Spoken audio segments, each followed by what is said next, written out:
The first topic I wanted to cover for us with you was the Airbnb 2022 winter release. So last week, Brian Chesky from Airbnb unveiled their, let's say, new series of features and programs. What I mean by programs is not just like features, but as well like services or ways for Airbnb to actually leverage their host community. So to me, there was the three big things here. The new big thing was one, Airbnb setup. So Airbnb setup is basically a way for Airbnb to attract millions of new hosts. Yes, if you're a host right now on Airbnb, yes, you will be competing with way more hosts in next months and years. That's what Airbnb wants.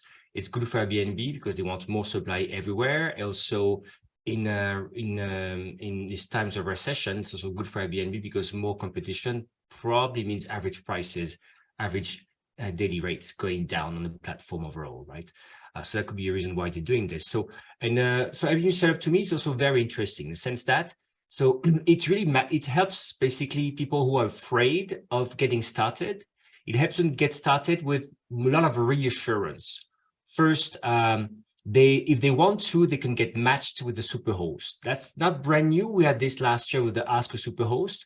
But what is new, they go further in the sense that not only are you matched with the superhost who can get you create your listing, but you can even go like on Zoom-like function and share your screen with the superhost, and they can help you rearrange your photos, set up your pricing. So it's very, very powerful. Second thing they do, they also allow you, if you want, as a new host, to only welcome experienced guests. And that's an issue because we've seen, Airbnb is very powerful, right? Airbnb is able to attract a lot of new people to the platform. And over the last 2 years of pandemic, a lot of hosts have complained that there's a lot of new people on the platform, new guests who have no clue about what a short-term rental is. They don't know that there's not going to be a front desk. They don't know that, yes, there is a cleaning fee. We heard that loud and clear, but these people don't have the right expectations. So the idea for Airbnb is to protect new hosts by allowing them to say, I only want at first to welcome experienced guests, people who basically have had probably a few stays under their belt and probably good reviews, because there's this two-way review system on Airbnb. The third thing Airbnb is doing for new hosts is give them a dedicated support line. So probably not as fast as the ones we have as super hosts, but it's the idea of putting more human touch into a great and fast onboarding system. So if you're into tech, it's very, very interesting again, right? You always want to improve your onboarding system, but still they recognize that yes, when people don't do the tasks, you don't create a listing every day, and you're going to create maybe one listing, and you're not going to create one again before a long time if you're just a small host, right? So they do recognize that having maybe some humans to help you on board, it's exciting. That's how you Airbnb set up this best first thing. What's your take on the Airbnb setup, Francois, for example? Well, I think it's what made Airbnb so successful. I mean, when I speak to my friends, for example, and I tell them I'm in the hospitality space or specifically vacation rentals, they get a bit confused. And then I just say Airbnb and they go, oh yeah, Airbnb, I know. And we tend to forget that Airbnb wasn't the first on the market. In 1992, I think it was Vrbo that came out. But the reason Airbnb became such a coined name was because of how easy they made it to onboard, to have host payouts, to make money effectively on their platform. And I think the updates that were reflected in the winter release further instate those values of making it easy to make money on Airbnb. But I'd be interested to sort of categorize as well some of these updates based on what is the business model of Airbnb and what do they cater to? They cater to both guests and property managers and hosts. And I think the updates that they've released kind of cover both, especially when we start looking at, the pricing, including all fees and so on. But we can discuss that a bit more in depth in a second. What about yourself, Thibault? Where do you see the current host-focused updates with regards to, I guess, Airbnb's mantra of making it so easy for hosts to get online? I like what you said. In a way, with Airbnb, we clearly see that 2023 is the new 2008, right? It's strange, but it's clear what Brian Chesky said. He said we started out during the Great Recession, 2008, and we were hosting people in a spare bedroom in our apartment, right? And you saw him earlier this week, basically, or a few days ago. He's listing his own apartment, and you can book a room into his place. And what they say really that they think that during the recession, people change their behaviors, and people who I can't say that, who would have who never had done this before, say, you know what, I may try this Airbnb thing because I need to make ends meet, or we want to keep the second home we have, and we may want to put it out on the market. So to me, it's very, very interesting how Airbnb is always very smart at looking at trends and say, you know what, recessions, people want to make ends meet. We need to make it faster and easier for people who are afraid to start listing. That's one thing I hear. And so second thing I would say here is that what's also very interesting to me is the renewed emphasis on private rooms, right? I mean, if you look at the Airbnb's interface, you could only find entire homes. They started out with private rooms, as you explained, right? But then they realized that entire homes, like what we call vacation rentals, short-term rentals, are of course very interesting. You make way more money. The booking value is way higher. So if you're going to spend marketing to attract traffic, let's say for people who want to book a night, or a few days in Austin, Texas, you probably want to attract people who are going to stay in an expensive place, not in a one cheap bedroom, right? Yeah. And yet, so and even on a guest side, it was completely buried. It was very hard to find. It's just like something disappear on Airbnb, right? If you try to find Airbnb experiences on their homepage or Airbnb online experiences, they're gone. It's not a priority for the moment. And yet, last week they started surfacing again as a category: private rooms. It is a category by itself, so it's a good sign. But a question for you, Francois, though. Another thing they're doing, I think they are reinforcing all the protections that hosts can get. Because again, when I work at Booking.com, we talked a lot with potential new hosts, right, on why they didn't want to host or get started. And the first thing people have in mind is damage, fear. What's going to happen to my place? And what if somebody, breaks a leg? I'm going to get in the US. I'm going to get sued. In Europe, I'm going to get damaged. It's a bit different, but in the end, it's like fear. And Airbnb has announced they were improving their cover, right? And I think you have. Can you share a few things they've been doing, and so your view here as well? 100%. I mean, if you look at verification, right? So they've increased air cover both on the scope of different countries that it covers, but also the actual amount. But then they've actually reinstated or reiterated on some of the verification tools that they have, which also coincides if you think about choosing between experienced guests and new guests. So the idea of also choosing not just experienced guests based on the reviews they have, but also based on the fact that they've been verified and so on. And if I'm not mistaken, it's one of the very few channels that actually goes through that KYC process, know your customer, for guests. And it's reinstating, I would say, the second step of the buyer decision process. See, as a host, one of the first things is that leap of faith you need to make when you want to join the OTA and host your property, whether it's one room, whether it's the whole room, the whole house, etc. And I think if you look at how they've made it easy for you to get set up, so for you to understand what it's like to put your place on Airbnb, but then also to remove all of that concern and fear you might have about damage or fraudulent guests or whatever it might be, is effectively just making it easier for anyone to be an Airbnb host. And it follows with what you said, Thibault, about private rooms.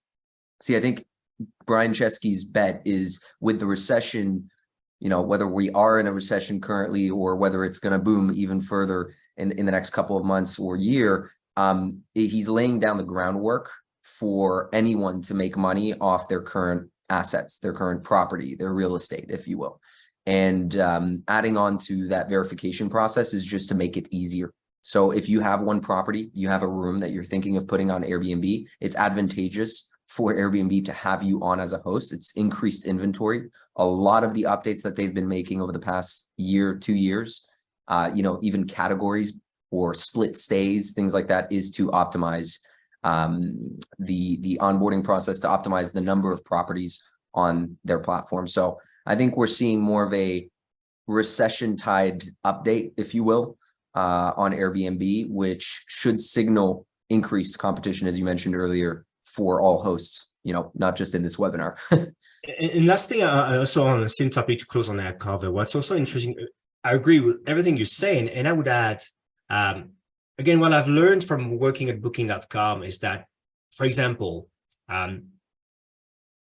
Airbnb had been offering like $1 million damage guarantee, right? Which is not insurance, it's a guarantee, which is basically, it's like, it's not primary insurance, it's not insurance, not even secondary insurance. It's like, I mean, I'm not sure anybody ever got the $1 million, right?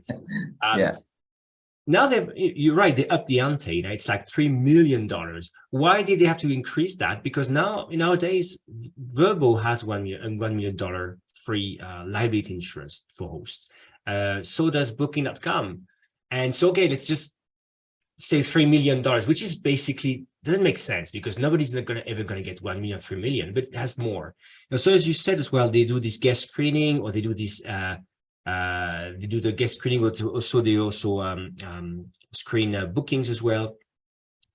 If you're in the US or in main markets in Europe, this has been live for almost 1 to 2 years. So it's not new, it's just expanding globally.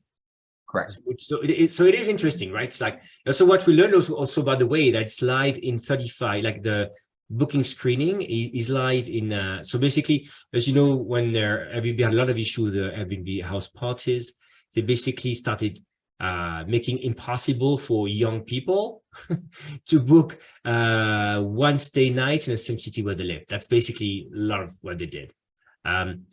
So that's expanding around the world, but it's not so new if you've been in the US. But again, it's what we've learned is that now it's live for the moment in 35 countries, as you said. But what we learned that it's 90% of Airbnb's bookings. So I'm like, okay, that's a good piece of information. 90% of Airbnb bookings come from 35 countries, which makes sense. But like we know that number one is US, number two is France in terms of destination as a market.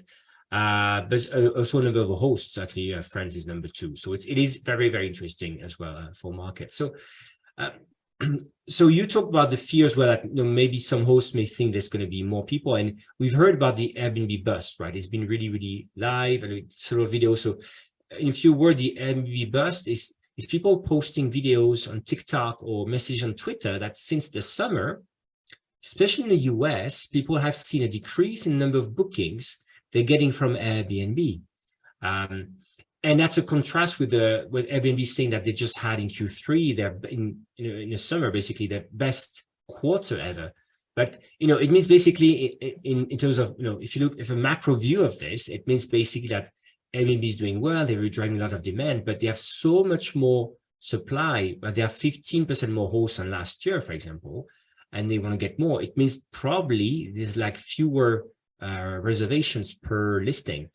Another thing could mean, by the way, is that demand is borders have reopened, people go to cities again, for example. So maybe vacation rental markets like seaside, mountain, and rural maybe also are a bit maybe a bit less in demand, which is hard to say because they also had fabulous summers. So I'm not quite sure what to think. Any views you have on Airbnb bust and also on the power of social media of Airbnb?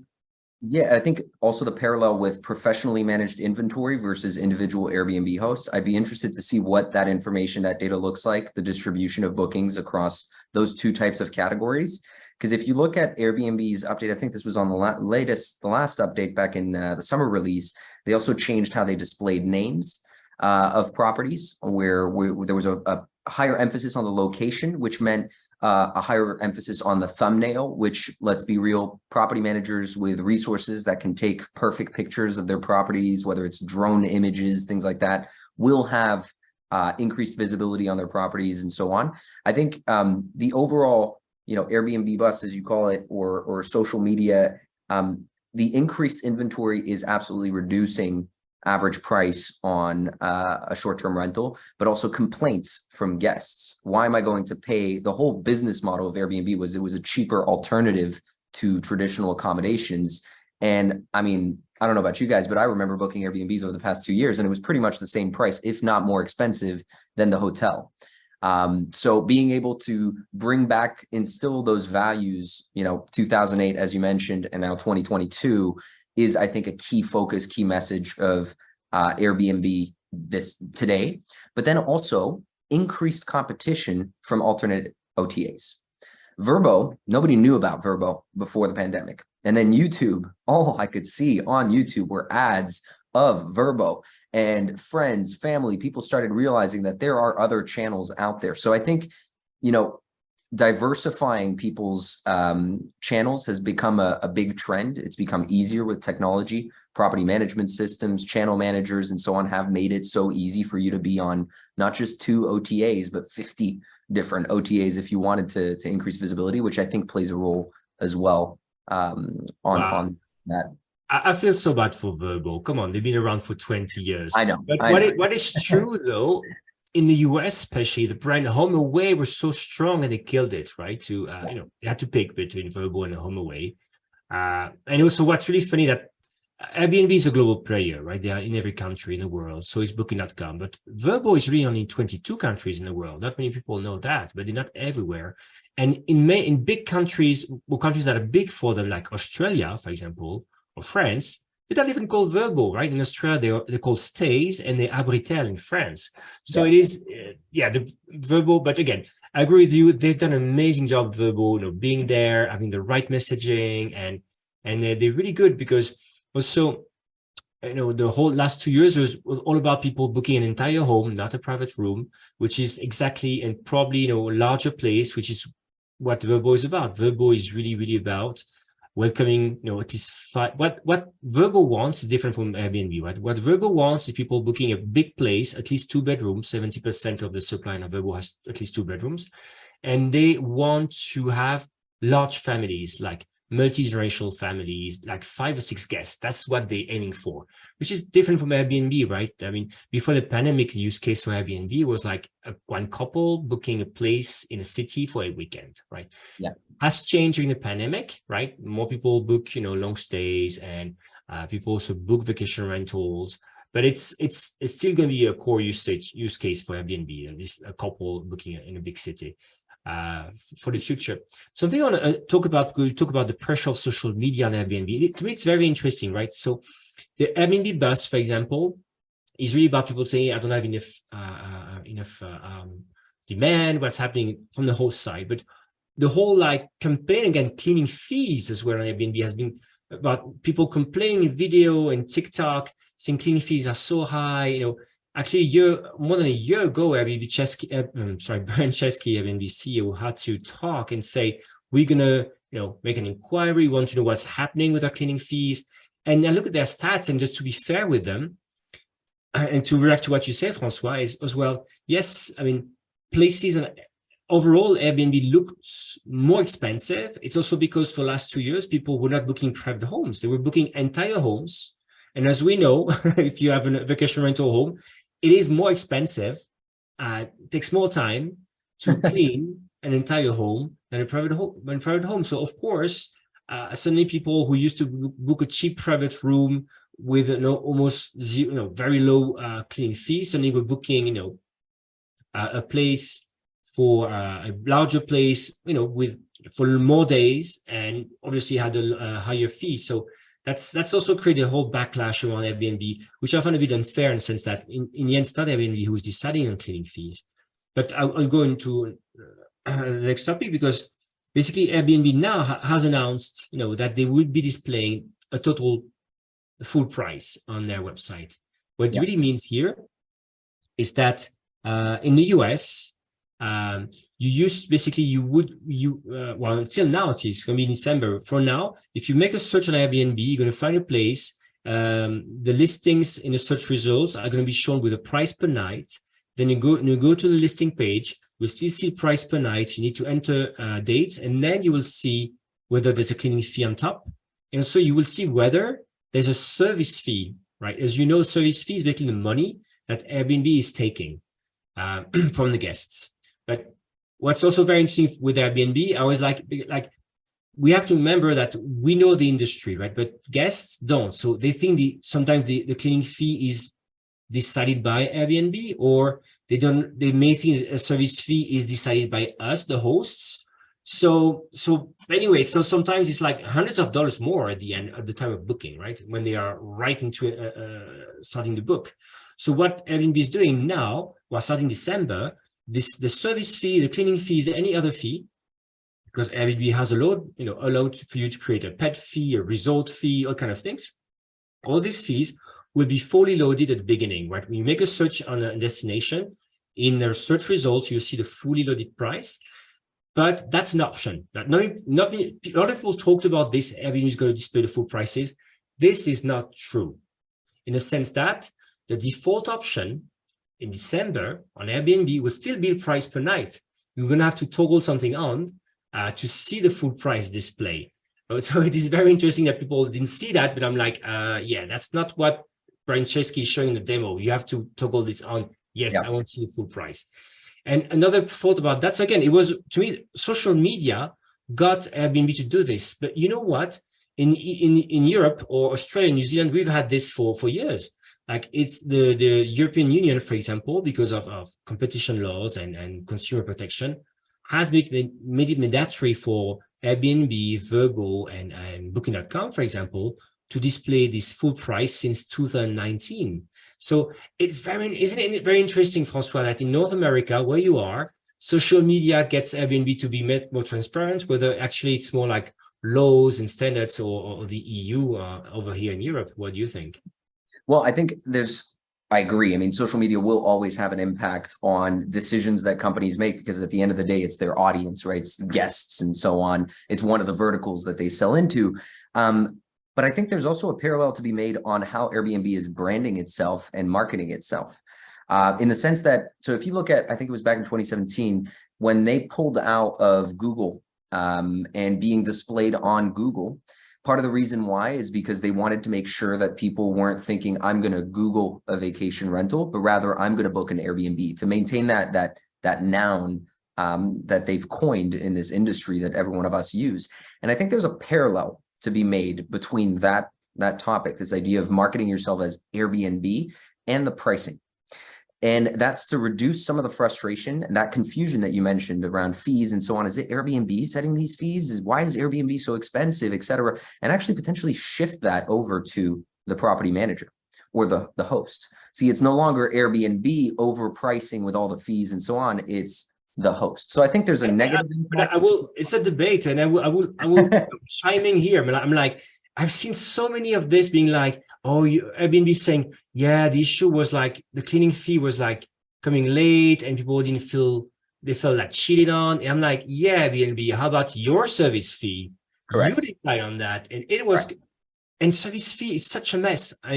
What I mean is that, for example, in Europe, if you use software, channel manager to connect to Airbnb as a host, you must be on a host-only fee model, which is Airbnb takes 15% from you and the guest pays 0, right? If you're a small host in the US, Airbnb takes 3% from you basically, and let's say 12% from the guest. So imagine I'm a guest on Airbnb, I'm using Airbnb, and what do you think, Francois, here? But that's why I had to jump in, right? I see this, and sometimes I did the experiment, right? I book a place in Bali, for example. Sometimes I see a service fee of like 15%, of 12%. Sometimes I see 0. I'm like, that's so inconsistent. And you know what? That's your fault, Airbnb. It's you offering 2 models, and then you say, it's all about the cleaning fee. I'm like, how about that? Exactly. And I think, look, there's a drive. There's been a movement around direct bookings. There's been a sort of a hate movement as well from hosts on different OTAs during the pandemic for some of the things that some of the decisions they had made, just around when things popped with COVID. But I think it is to deflect, in a way, the business model around hosts that Airbnb has. Now, don't get me wrong. I think it has an impact. It's a two-way sword kind of thing, or two-way, I don't know, road. I don't know what the expression would be. But because the impact is as well for guests to feel like everything is one price. I mean, to be quite frank, when I'm looking for a place and then I have to find all these extra fees and it ends up being double the price, it is fairly frustrating. But then you also have to compare it. So if you split it between guests and hosts, right, and you look at it from the guest perspective, the average stay for Airbnb hosts is smaller than it is on VRB, is smaller on Airbnb than it is on Vrbo, which means if you're booking 2 nights and the price is double because of the fees, well, the fees are static. They're consistent. You know, cleaning an apartment is going to be one cost to a certain extent, versus, you know, if you book 1 week versus 2 days, it doesn't change much. That's on the guest impact. It's a positive impact for the guests because it unifies all that pricing, makes it easier to book. But on the host, I genuinely think it's going to deflect the pricing model that Airbnb has for hosts and blame it from a guest perspective on the host when actually it is part of Airbnb's business model. And last but not least, I would also add for the additional fees that customers are looking to collect. See, in Enzo Connect, for example, we've been promoting a lot things like security deposits, damage waivers, things that allow you to increase revenue per guest and security. But what we've noticed as a pattern is that people want to turn that feature off specific to Airbnb.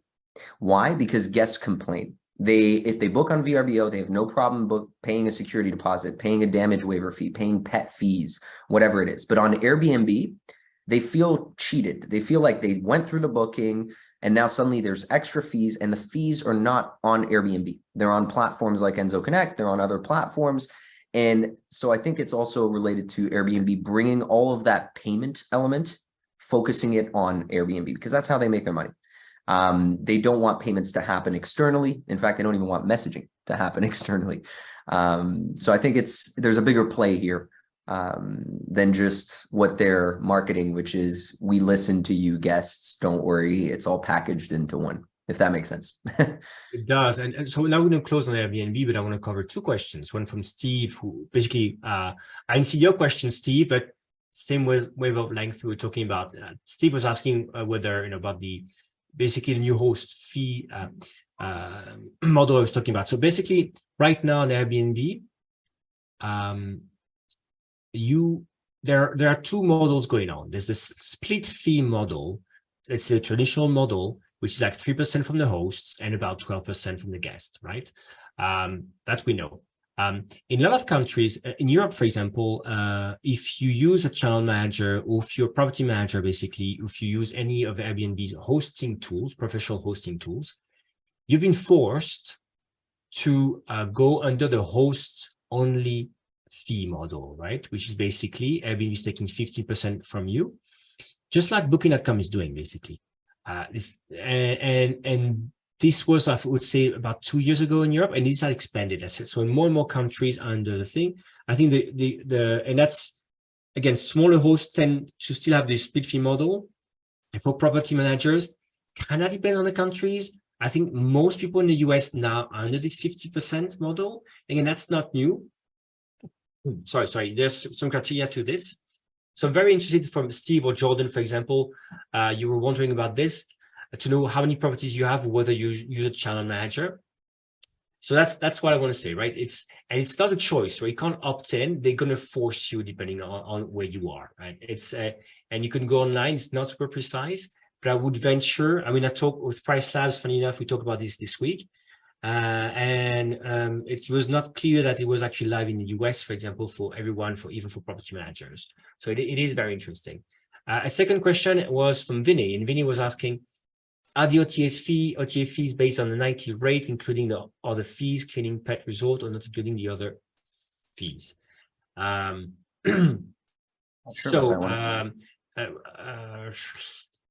I was saying that, so what's interesting, for example, right? If I do remember correctly, Airbnb is also taking 50% of that if you have the host fee model, right? I do think Airbnb is also taking commission out of that, if I'm not mistaken.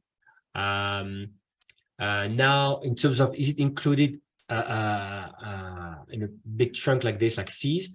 Normally not. If you go to Airbnb, and if there's a cleaning fee, we'll say cleaning fee, service fee, pet fee. They do spell out the different fees. So I hope I got the answer right. Francois, anything to add to my answers or to?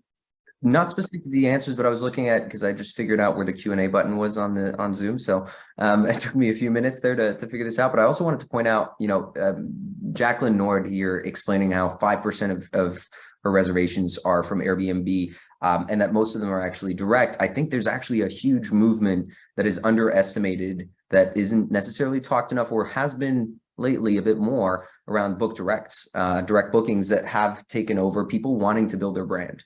They don't want to just be a yellow page business, an Airbnb business. And I think that plays into as well some of the strategies around the updates that Airbnb is doing to consolidate both their brand, to consolidate hosts, and to show them that they are aligned with the hosts. Because, I think, 6-7 years ago, all the new entrants, all the new players in the space were focused on being on these OTAs.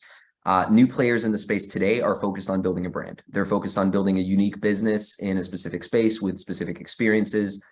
So that may play a huge role in how the current winter updates are heavily focused, I would say, on owners, including, retaliatory review protections, more category control, being able to say, hey, I'm part of these categories, and so on, is to benefit the host to a certain extent. Agree.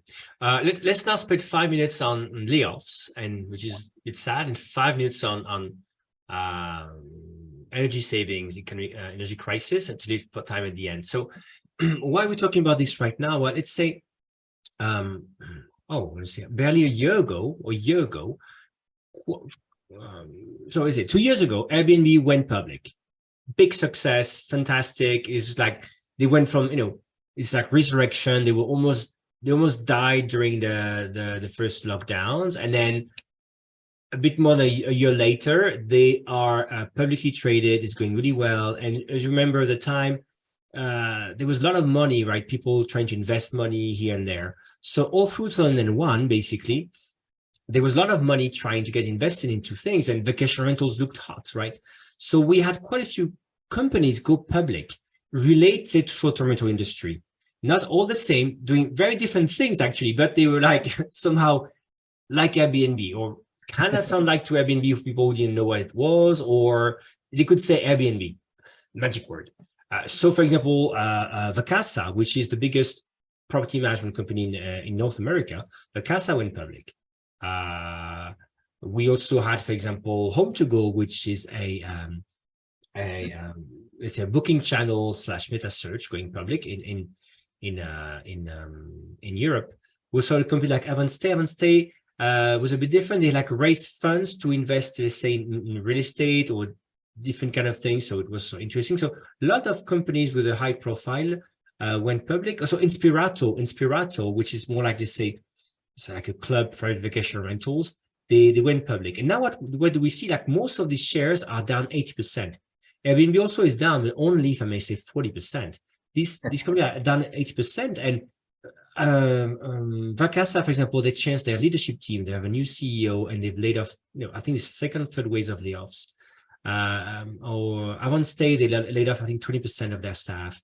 As Inspirato actually just said last week that the public statement they made for over the last 2 quarters were unreliable. So they had to tell the SEC that people should not rely on their past reports, which is a bit scary. So you wonder what to think. I must point out that Home2Go actually is doing quite okay. They should be profitable next year. So I don't know what to think here. What do you see here? And my view, Francois, in a way, I see a lot of things have been bundled together. They have nothing. It's not the same activities, but they are, could say, Airbnb, the prospectus probably. And to me, there's a financial play that didn't turn out so well for some, like Vacasa, for example. They've never been profitable, right? They've been acquiring companies after companies. They're trying to now stop acquiring companies, go after individuals. But to me, it's like, yeah, the financial play didn't work out so much. What do you think? What do you think is happening here? I think it's conflicting a hospitality business. And I'm going to quote Steve Milo on this one. I know Steve Milo is big on topics around Vacasa lately, but it's conflicting hospitality business versus a technology business. And I think that's probably the biggest reason behind some of the valuations, the going public at certain numbers, let's say. A tech company like ours, we have 97% margins. It's pure scale. Your biggest cost is engineers. but your overall infrastructures, your COGS, cost of goods sold in a way, are almost null. Whereas a hospitality business, we already know margins are not as great, let's say, as tech companies. And I think one of the conflicting points that I see with a few large hospitality managers is the technology that's out there is usually one size fits all. This is what it does, this is how it works, and that's it. And when you get to a certain scale, you need to start building technology in-house. And while I don't disagree with this, to tie different pieces together and make sure that it works for your business, you can't portray yourself as a tech company. You are a hospitality business first. And I think that conflicts on valuations. I mean, tech multiples are very different than hospitality business multiples. And then let's not forget, the past 2 years, multiples on tech companies in general were through the roof, especially in our industry. I mean, companies were raising money before even having ideas. You had stealth startups with funds investing in companies because the founder was really cool, and that's pretty much it. They didn't even have yet the idea or the company or even the name incorporated yet. So I think they tried to ride that wave, and that wave has now crashed. And they're now sort of suffering the consequences of it. I mean, I was looking at a bit, we're talking about 3% layoffs on Vacasa. So it's not a major layoff, but we are talking about 22% on AvantStay. I try to figure out if it was mainly tech people or not. I saw a fair good balance of positions, sales included, marketing included.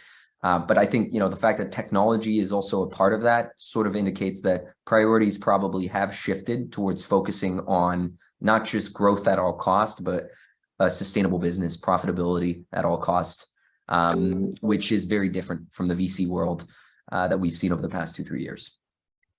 Thanks for saying the word sustainable. It's a nice bridge for me to the next topic. Is there any question about what we just talked about here for the big companies? Again, for a lot of us hosts or property managers, it's such a different world, and we're like, well, on the other hand, quite a few property managers have been acquired by Vacasa, right? And happily retired after that, as we usually say. But also there's been a lot of supply, or owners leaving these companies. And so it's very interesting what's happened. Sorry, I was just going to add to that, AvantStay portrays different tech products. They've got Lighthouse, Stay, Butler, Voyage, Fresh. These are different verticals of the tools, and I'm sure some of them are white labels of other people's technologies sort of attached together and so on. But it's just remembering that you are tech enabled. I've seen quite a few property managers build their own owner portals because I don't think there's a lot of systems out there that really have the correct owner portal, and using that as a mechanism to then raise money as VC money and portray the company as a tech company and so on, when actually the core business model is hospitality management. So I think there's an interesting move there, but money's going to start tightening up on businesses that don't have real profitability, a path to profitability, but also real technology in the sense that, the core business model is around these high growth margins that we and not to geek out here, and we need to move to the last topic, but I remember interviewing the CEO of Hostaway and Marcus Rader, and we talked about how a lot of tech companies seem to be born out of property managers, right? Property manager company says, oh, you know what? I built this tech to solve my problem. I'm going to sell this. And then they do this, and then they realize they were actually solving their problem. And the way they're doing things doesn't make sense, or they've been successful into creating a hospitality business. It's not the same thing, exactly as you explained, to create a tech company. It's not the same people. The experimentation is very different, obviously. And he said it was very interesting how Marcus had very strong views, but I was like, that was light bulb for me. Yes, he's right. It's not because maybe in a way your hospitality business, sometimes it is, we complain that tools on the market don't work the way our business works and we have to adapt. But it does mean though if you create your own tech to fit how your business works, maybe that 90% of the market doesn't work the way your business works. So your software would not meet the needs of others. I don't know. Yeah, it's just, again, not to geek out too much.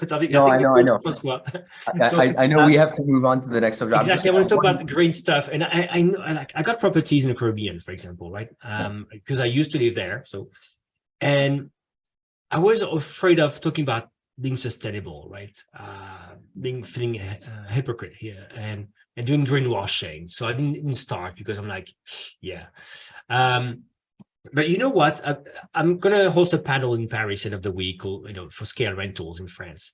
And I've been doing a great panel, and I've been interviewing people for the panel. And what's been very interesting to me, there's a shift happening, at least in Europe. At VRMA, I don't think there was one session about energy crisis, sustainability. That's one session out of 100, I think. In Europe, there are, because, for example, what I'm noticing, that property managers care now about the topic because owners care. Owners care about this because this winter it's going to be very expensive. What do we tell guests, right? Hey, guests, please be nice and don't spend too much on energy, right? But even last summer, the case happened in the sense that people arrive with their electric cars now, right? And they arrive from a long drive, charge up on your house, on your rental house, and before they leave, they charge up again. What do you do again? What do you do with the guests? Do you allow them certain amount of energy that's included in the price? So should we have a new energy fee coming up? So it's very concrete questions actually now leading property managers to say, oh, we need to address this kind of sustainability stuff just from the energy saving angles, because it's probably a way to retain or to attract new owners. So when I thought it was actually on the guest side, I'm like, yeah, yes, people say they want to, but will they? I see actually actual pressure, action happening on the host side. What's your view on this, Francois? Because I think Enzo Connect, you guys also care about this topic. 100%. I mean, one of the initiatives that we're launching very soon is dedicated guidebooks around sustainability, as well as an upsell for sustainability, where all proceeds will go to community-focused initiatives for sustainability. One of the things that I would add is, sustainability and what you pointed out, they say 67%, according to TripAdvisor, they did a survey recently that 67% of travelers had opted in for this more environmentally friendly hotels, food, transportation, and so on. But that's, for them, it's more of a, are you going to answer, say, no, I don't care about sustainability? Like, the survey in of itself is kind of skewed if you think about it. Who's going to answer that? But when you look at it from a community perspective, I think sustainability has three benefits. Obviously, as a goal we should all strive for on this planet, but also for the community. If you can show that your business is having a positive impact on the community, for lobbying purposes, for the city, regulations, registrations, things like that, if you can show that you're not just you're not increasing the housing crisis, you're actually affecting other verticals of the city, of the area in a positive way, that has been a huge push for both sustainability and the topic of short-term rentals. But also monetization opportunities that people have started realizing, that they can cater to an audience that is willing to purchase sustainable focused experiences, that cares about, whatever it is, whether it's taking a bike ride and using services to explore the area, sounds more fun, sounds more environmentally friendly, and use that as almost marketing collateral, marketing power to drive additional revenue streams. So I think it has a few plays. But overall, the impact is not just the guests wanting it. I don't think that that's really the key focus. I think it's the costs and the money behind it that's becoming more and more impactful. Yeah. The only thing I would add here, Francois, on that side, because again, I've been like skeptical on the guest side. Yeah. The only thing I would say, again, I used to work at Booking.com, right? And what I always tell hosts, if you see Booking.com asking you in their extranet or Airbnb or Vrbo, asking you to fill in some information, please tell us about the size of your TV. Please tell us whether you have Netflix. Please verify your Wi-Fi speed. If they do that, it's because they have data that if you do give the information, the conversion could be higher. So basically, people would book more, so you could get more bookings, and the platform get more bookings and more money, right? So and for example, Booking.com has introduced a green program distinguishing with 3 levels properties. Having worked at Booking.com, knowing their focus on profitability, if they are doing that, if they're showing guests these kind of filters and people can filter out, it does mean that it has an impact on conversion, but they know, or not just on money, but at least they know that it's changing the way people are booking. And what I'm hearing from from their experiments apparently is that people indeed, as you said, they care. They would say, yes, I would, between two, I would change it. I would if for the same type of property, I would maybe pick the one more that's sustainable. Why not? Because people are more like the topic. But it's for the moment, whether you can pay more is not super clear. I've seen experiments from Hollydo saying so, that people are willing to pay more. But yeah. I don't know. Let's say I don't know experiments for the moment. Yeah, I'm not sure if people are willing to pay significantly more. I do think that there is an impact on pricing, especially when you share the overall CO2 impact that, traveling has and so on. I think, if you look at tourism in general is responsible for 8% of carbon emissions, right? So vacation rentals plays probably a very big part of that in general. I mean, tourism is a very global way of seeing the industry. But I would just focus on the fact that it's not necessarily just the guests. It's also what you had mentioned around energy crisis, and costs going up for owners. Once money gets involved, that's when things start to get a bit more out there. We've been talking about sustainability for years now, and it's only becoming a hot topic now because we're noticing that our energy bills, when a guest leaves the heating on and you don't have a booking for a few days and it's blasting heat, it's costing you money.